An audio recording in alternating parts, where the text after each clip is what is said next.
Media rap சாங்ஸ்லாம் தமிழ்ல வந்துட்டு இருக்கு.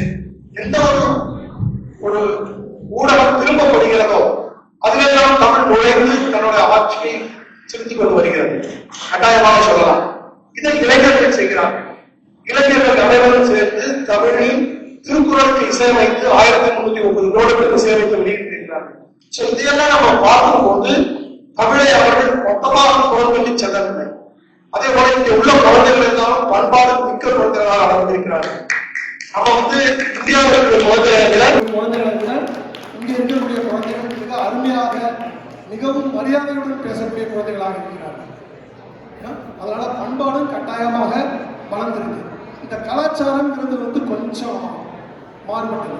ஏன்னா அது வயசுக்கு தகுந்த மாதிரி, உங்க வயசுல நீங்க எங்க இருக்கீங்களோ அதுக்கு தகுந்த மாதிரி மாறக்கூடியது. சுஜாதாவோட ஒரு கதை நரேந்திரனின் வினோத கொலை வழக்குன்னு, அது நாடகமா வந்தது. பூர்ணம் விஸ்வநாதன் நடிச்சாங்க.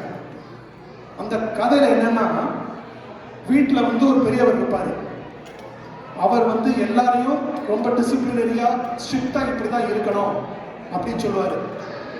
வீட்டுல உள்ள ஒவ்வொரு உறவினரும் ஒவ்வொரு அங்கத்தினரும் அதை இருப்பாங்க. இவர் எங்களை சோதனமா விட மாட்டேங்கிறாரு, என்னை செய்ய விட மாட்டேங்கிறாரு அப்படி இப்படி.